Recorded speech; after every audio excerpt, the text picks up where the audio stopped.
Well, today I have the wonderful opportunity to talk with Lance Wood, Jenn Tarbell, Celina Kim on this conversation on microfinance, more so a Christ-centered idea of microfinance, with the book title that they just recently wrote, 483. So I really want to talk a little bit about what that means, all of that stuff. But before I do, Lance, I'm going to start off with you because you are right to my right.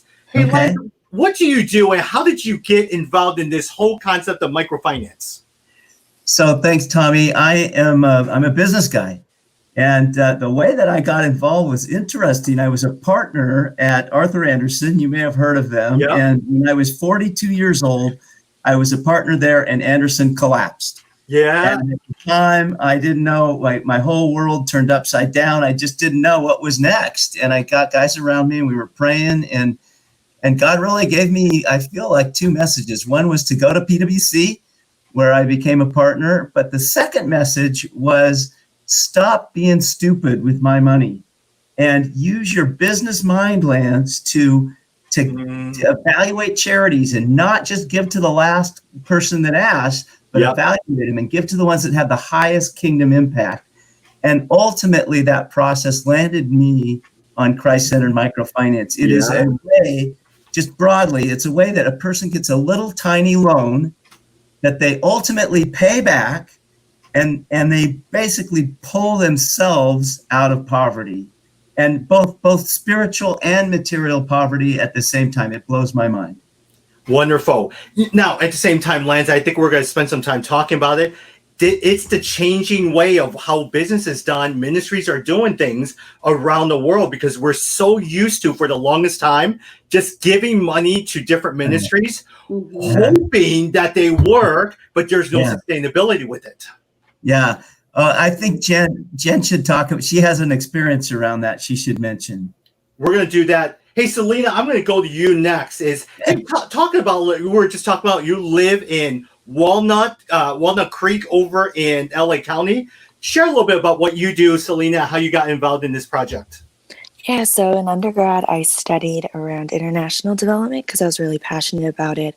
And I found out about a microfinance organization that's Christ-centered and the amazing work they did. So I was an intern when I met Jenn and Lance at this organization, and I was just really moved by the way that they really impact families around the world in such a sustainable way. And then I eventually went to grad school studying sustainability management, and it impressed me just how Christ-centered microfinance really is just an amazing option in comparison to all these other interventions that we have going on. And so it's been really exciting to be part of this project. Yeah. Now, Celina, what do you do on your day job? I know a lot of times you're a third person co-writing this book. Is that what you do on a day-to-day basis, or where do you work at? Oh, so I'm working on a sustainability startup with a friend from grad school. So we focus a lot on businesses and how to make them environmentally and socially conscious. And so that's what we do on this side. Very nice, Celina. Jenn, out of the three, I probably know you the best because we've gotten a chance to talk a couple of times. Share with the audience a little bit of what you do and also how you got involved in microfinance as well, too. Yeah, thanks, Tommy. Thanks for having us. So I'll start, I guess, with kind of what I do. So I spent the last 3 years in technology and resigned this past year from a tech startup. And then my husband and I are now pregnant with our first child. So I'm taking a little bit of a gap year, so to speak. And then I'll transition probably to something at the first part of next year, but helping my husband on his real estate business in the meantime. And have a heavy background in microfinance, worked for a number of organizations as an employee, consultant, board member over the years. So microfinance is near and dear to my heart. And the way I got into it, actually, it's kind of unique. I'll back up to when I was in high school. I spent a lot of time, every year we'd go down to Mexico. I live in Southern California, so we're right across the border, and we'd go down to an orphanage in Mexico and spend a couple days down there, and we'd do odd jobs. We would lay concrete for a sidewalk, or we'd paint a wall in the dorm room area. We'd bring shoe boxes full of toys for the kids, things like that. And then we'd pack up, drive home, and get excited for the next year. And I found after a couple of years of doing this, we'd show up the next year and that same wall hadn't been finished. Yep. It was, still a nice shade of blue, and the sidewalk was still half paved, and the soccer balls that we had brought were deflated and broken. And I just kind of questioned, is this the best way to help this group of people? I mean, it's exciting. The kids were all excited to see us, and we were excited to see them, and that was really fun. But it just felt to me like there was something missing. Mm-hmm. And anyway, fast forward, in college, I had an opportunity to go overseas on a trip. It was about a month-long trip where we were working with an organization, actually Habitat for Humanity, and we were building homes for different families in Uganda. And the way that process worked at that time was the families would actually take out a loan for the house. And it was about a $3,000 loan, and they could pay it back in one of three ways. They could actually make payments, financial payments back. They could give sweat equity in building their own home or the home of somebody else in the community, or they could cook meals, and the wives could cook meals for the people that were working on the homes as kind of their way of making payments towards their loan. And so anyway, we're there and we're working alongside these families to build their homes. And there was something about the level of ownership and the pride of ownership families had that was so different than anything I had experienced. And so anyway, that kind of led me on a journey to more deeply discover, like, what are some different ways that charity can work? And so anyway, a long story made very short, I ended up getting involved with an organization called Hope International, and took a role with them in fundraising. And it was, at that time, it was the perfect blend for me of business and mission and ministry and all of those things kind of coming together. I felt very called to business, so but also ministry. And so it was the perfect matchup for me at that season of my life. Now, Jenn, right before, Lance was talking about an experience that you have with the ministry and giving and sustainability. Can you talk a little bit about that? Yeah, so I think he was referring to my experience in specifically in Mexico, where it was kind of this not quite ideal picture of charity, and then moving into something that was more sustainable. So we often talk about, there's a book called Toxic Charity by a guy named Bob Lupton, and he talks about kind of this pendulum that we move towards in our giving, and how we often first start with appreciation. So like when we give a gift, the person that's on the receiving end is very appreciative of the gift that we give, and then it moves along towards anticipation. And so the receiver kind of begins to anticipate. This is the experience I had at the orphanage. The receiver kind of begins to anticipate, like, oh, maybe they're going to come again, or they'll paint the next wall, or they'll do the next sidewalk, or they'll build the next fence. And then they start to expect it, right? So now we've gone 2 years, 3 years, it's become part of the routine. And so now there's an expectation with giving. And then it moves to entitlement. Now this group or this individual feels entitled to what you have to give. And then ultimately the last step in kind of this 5-step process that Bob talks about is dependency. And so you've moved from appreciation of a gift to complete dependency on it. And so that's kind of one of the, I guess, more the toxic parts of charity that I think I more experienced in my Mexico experience. Yeah. And Lance, Jenn, and Celina, I totally understand where you guys are coming from, because I wear different hats, Resource Global and TogetherLA. In my Resource Global hat, I work with young Christian marketplace leaders in cities like Jakarta, Singapore, Malaysia, Nairobi, as well as Austin, Chicago. But it is to address this whole idea of dependence from nonprofits on the church, because too often a church just gives money and I hope something gets accomplished. And on the other side, ministries have realized if we just tell them how many people are discipled, how many people have come to know the Lord, they're done. They never really check on anything, but nothing ever gets done. Mm-hmm. Yeah. Yep. Hey, Lance, let me ask you a quick question. Christ-centered microfinance, how is that different from microfinance? Well, yeah, that's an interesting one. And so I'm the business guy, right? And I'm attracted to the numbers, and the numbers are powerful. I'm confident that a $20 contribution changes a person, really for a year. It gets them in a program, but probably forever. And I was getting excited about it and talking to everybody I knew. And my wife said, Lance, really, what good is it to change somebody's life for a year and help them to be a little more comfortable if they wind up in eternity apart from God? And shouldn't we really be focused on not just microfinance, but Christ-centered microfinance? And so the answer to your question is Christ-centered microfinance is a dual approach where the person ultimately pulls themselves both out of spiritual and material poverty. And let me just say something else. The World Bank did a study of 60,000 people, and they asked them, "Hey, you're impoverished, right? Tell us about your lives." And the people said things like, "I feel shame. I feel unwanted. I feel fear. I feel oppressed. I feel hopeless.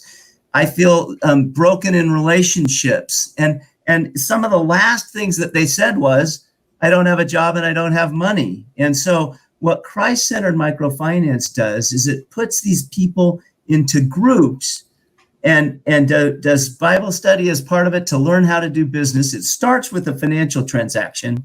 That's what the people want and are immediately attracted to. But the ultimate result is the people get put into groups that become life groups, and they love each other and they help each other. And it becomes so much more than a financial transaction. And that's the way that the group pulls themselves out of both material and spiritual poverty. God, can the group, Lance, include both believers and non-believers within this group? Absolutely. And not everybody becomes a believer. Most do, because when you're exposed to the power of God and the love of the group and of God, ultimately, this changes people's lives. Yeah. Hey, Celina, let me ask you a quick question. You studied, back in your introduction, you studied the idea of a sustainability. You are now doing the idea of sustainability, putting your sustainability cap on. Why is this so important to the global conversations? And if you even look at around the world, does it affect more in Africa or Asia or Latin America? I'd love your thoughts on that. Oh, yeah. So I think the one amazing thing about Christ-centered microfinance is that it's not really a handout, but it's more of a hand up for these families.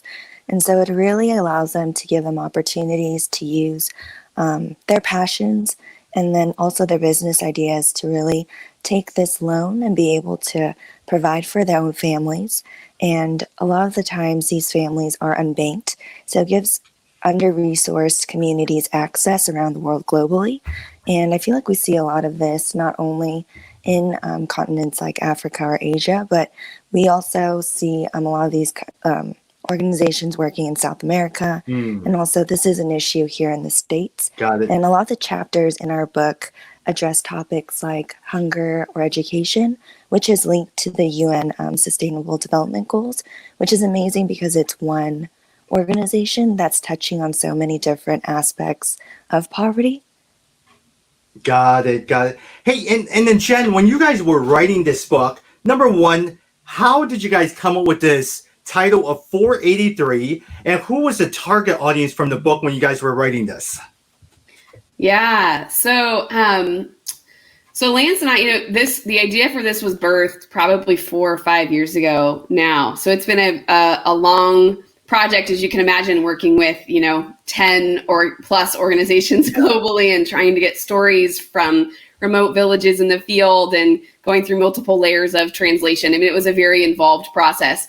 And we, as Lance mentioned, the numbers are so compelling, they speak for themselves. And so there's a whole data chapter in the book, but this all started with an organization that had, to help one individual, it's $19.01. Is that right, Lance, on my numbers there? No, $19.37. 37 cents.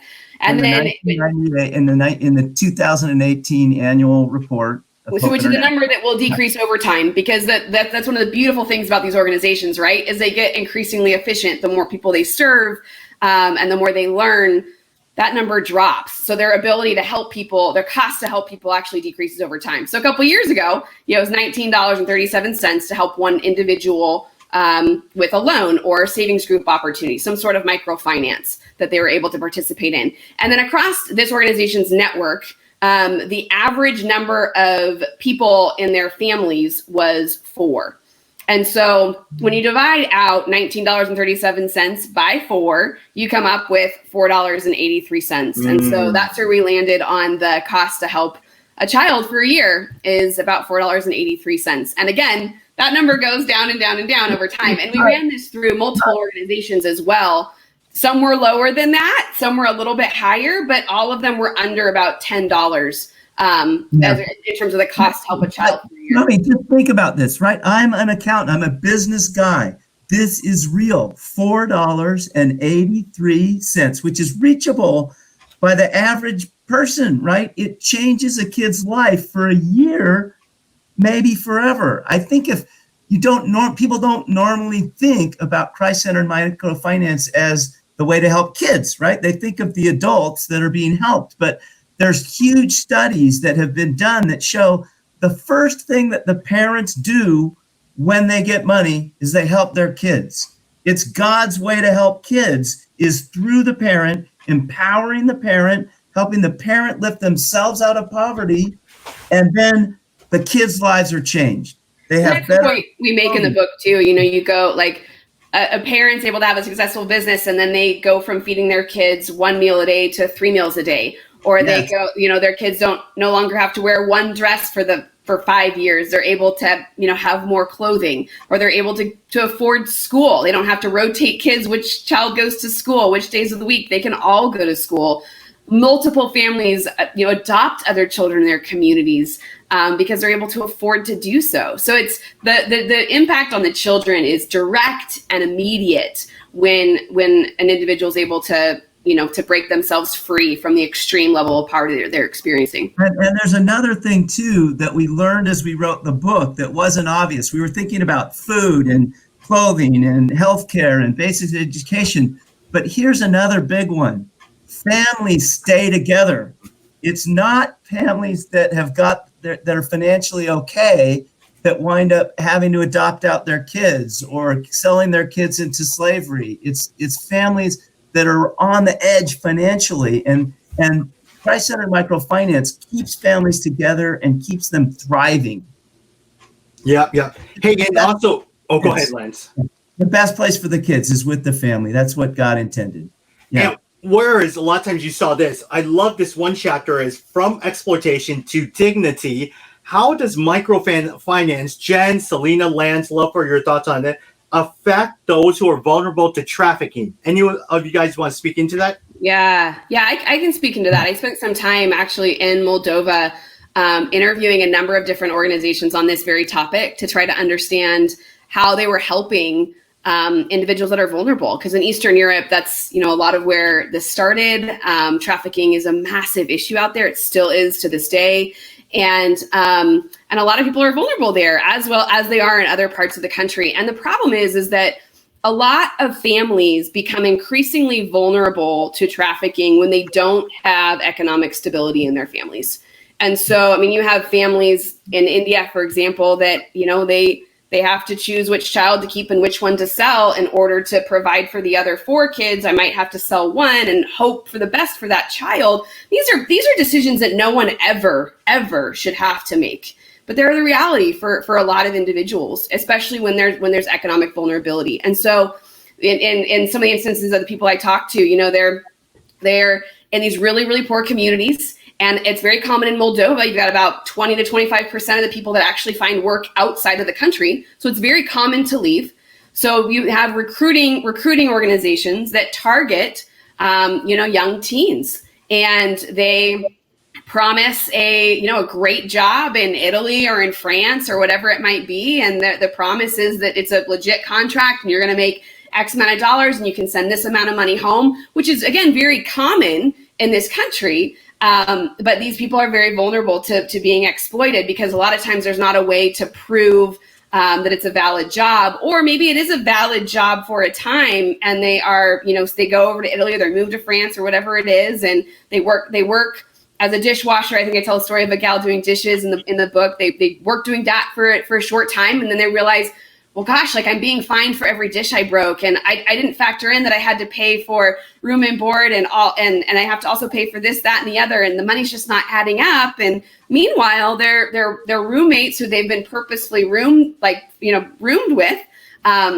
are coming back dressed to the nines and clearly having a great life and having a good time. And so they start to ask questions. What are you doing to make money? And you seem to be just fine. And then it turns out that on the other side of this restaurant or the other side of this business is a brothel. And so so then by choice, they engage with the owner who runs two businesses, one legit, one not legit, and they ask for another job. And so technically they've now they've now sought out that line of work, and it's much harder to implicate people for that when someone, quote unquote, chose that line of work. So it's a lot more difficult. But it's these people in these really vulnerable communities that don't have, like in Moldova, it's very hard to find local work in a remote village. And so, as I said, they're very vulnerable without jobs.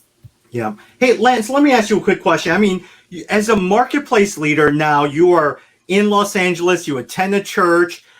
As you write this book and as you even engage with pastors or ministry leaders, do they understand this, or is it still the traditional way of doing global missions, or does this make sense to them? No, thanks for that. I have found that virtually everybody understands the model. They get it when you say, here's the deal. You go to these people, we don't know them, but we say, you buy some chickens. And the chickens will lay eggs, and they'll sell eggs. And you put these people in these groups, and somebody buys bread, an oven, and they bake bread, and they trade with each other. As soon as you kind of explain an example of a group that works in microfinance that pulls themselves together out of poverty, people get it. The problem is enough people just haven't heard about how the model works. Got it. Hey, Celina, let me ask you a quick question. I mean, just privately, not privately, but personally, how did you get connected with Lance and Jenn? Oh, yeah. So I first got connected with Lance and Jenn when I was an intern at a Christ-centered nonprofit. They do microfinance loans and also savings groups, and it's called Hope International. Mm-hmm. And I think just Lance and Jenn's passion for hope and just seeing how it works on the ground was just so contagious and moving, and seeing that it really does transform families' lives. And it's also for the long term, because it affects not only the parents, but the children, seeing their parents be able to provide for their family with dignity from getting these loans and using their own business ideas to really help grow and provide for their family instead of being reliant on handouts. So this is how I got involved with them. And then they had this idea for the book, which I was so excited to do research for. And so it's been a really amazing experience. Very good. Hey, Jenn, let me ask you a quick question what is one thing about this book as you were writing that you just didn't know, that surprised you, that you learned from? Oh, that's a really good question. I think one of the things, we've talked about this a lot, that was most surprising has to do with the orphans globally. And so in doing our research, Lance kind of tells part of his personal story with adopting a child in the book. And as we were doing research, we discovered there's about 140 million orphans around the globe, and about 8 million of them are in orphanages. And of those 8 million, about 80 to 90% still have a living parent. So by the technical definition of an orphan, they aren't necessarily orphans. So for us, that was really fascinating, again, in this whole topic of thriving families and keeping families together and believing in the unit of the family as the best place for a child. It was further proof that, my gosh, if you can just help these parents provide for themselves and have sustainable income, they'd be able to keep their kids and not have to put them up for adoption. Tommy, let me tell you my part of that story. So it was on my wife's heart. We have 3 birth kids. It was on my wife's heart to adopt some more kids. And we wound up in Ethiopia with an orphanage there, and adopted one gal or one little girl who had no parents that we're aware of. And then a couple of years later, we went to adopt another kid and learned that he had a living birth mother. and her name is Martha. And the story is that he has siblings, and Martha and her husband Tune were living together on a little farm, and life was good. And Tune got ill, and a day later he died in an ambulance in an Isuzu truck that they rented on the way to the big city for healthcare. And Martha could not hold it together. She had 3 kids that were 10, 5, and 1 at the time. And they were all starving. And a year into it, she just had to make the choice to give up the youngest. His name was Abraham, who's the one that was in the orphanage. And we said, when we found out about Abraham, we said, wait, he has a mom. This is a financial issue. Why can't we just help? We can sponsor her and him. And they said, no, that's against the law. If you cannot give money to the birth parent, you cannot, it's a done deal. He cannot go back. And so either you adopt him or he stays in the orphanage, or somebody else might. But that just shocked me. It shocked me. And then, like Jenn said, as we did the research for the book, we found out that 80 to 90% of the kids in orphanages have at least one living parent.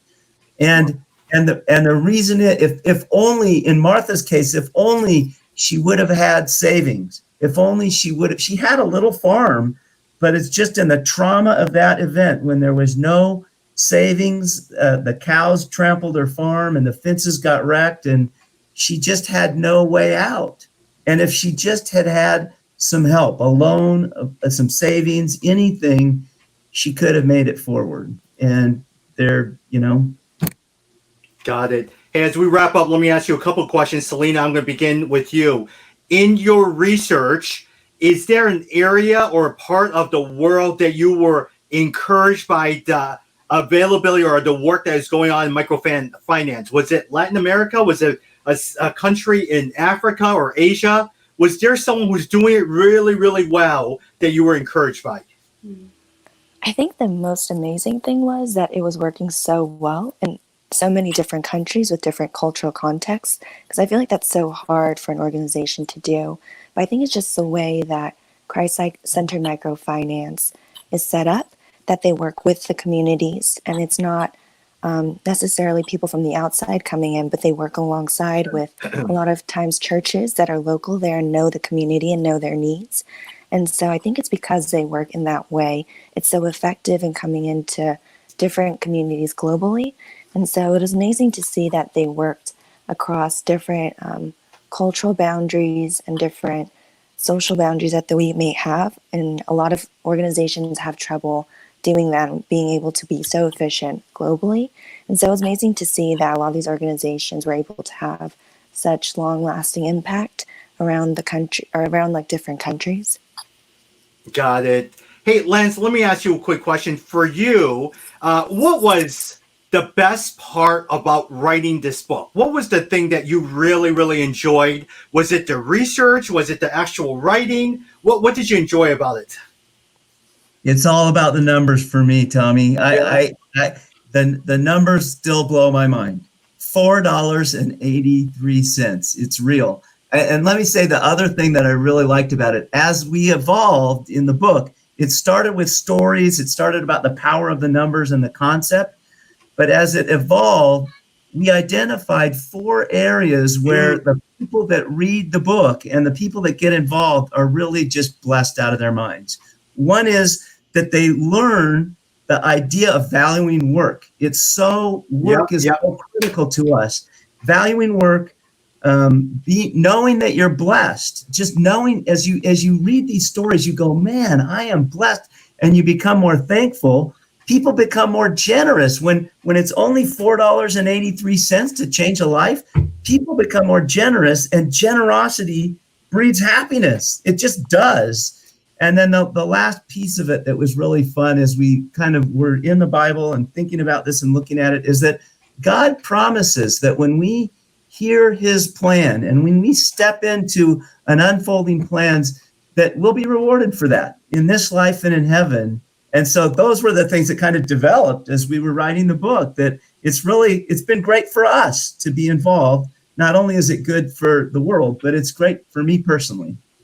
Jenn, wrap us up. A lot of times is on the Resource Global side, we'll have some of our young marketplace leaders from Singapore, Jakarta, Malaysia, Nairobi, or even LA or Austin or Chicago listening in on this. What encouragement would you give to them as they read your book, as they read your writings, think about microfinance, look at the global church? What encouragement would you give them as they think about the subject?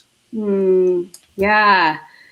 I think two things come immediately to my mind. One is that, I mean, again, just to piggyback off what Lance was saying, $4.83, we are all so capable of impacting a single life with very little. And it may or may not be through microfinance. We're obviously trying to make a very compelling case that this is the most powerful way to help a child, but $4.83 through the power of business, through leveraging some money. I mean, that is such a significant way to change the life of a child forever, potentially. And then the second thing is, you know, and Lance just touched on this as well, and there's so much, and we talk about this throughout the book, but the value of work, there is an innate value in work. And we firmly believe God created it that way, that we find dignity and purpose and meaning in the work of our hands. And I think, I think right now, even with the whole COVID situation, it's a perfect time for us to reflect on that, on the number of people globally, the bottom billion, so to speak, that have been the most deeply impacted by this whole situation. They need work. They need to be able to be out in the marketplace, provide for their families. And I just to encourage all of you all out there globally that are, you know, banging on this drum of trying to provide jobs and build successful businesses and employ people. There's so much value in work. And we just have seen that again and again through the stories that we've heard and what we've written. God created it for such a divine purpose. Jenn, Celina, Lance, thank you. The book is $4.83. And you can find more information on www.kids-win.com. That's kids-win.com. Hey, Lance, if people want to follow you, do you have Instagram or LinkedIn or anything like that? Yes, got it all. Lance Wood. Got it. Jenn, what about yourself? Jenn Tarbell. Yeah, Facebook, Instagram, LinkedIn, Jenn Tarbell. Yep. Celina, what about yourself? It's Celina T. Kim, and then we also have one specifically for the book. It's Kids Win 483 on Facebook and Instagram. Kids Win 483. That is Kids Win 483. All right, everyone. Thank you so much for finding time. Thank you, Tommy. Thank you.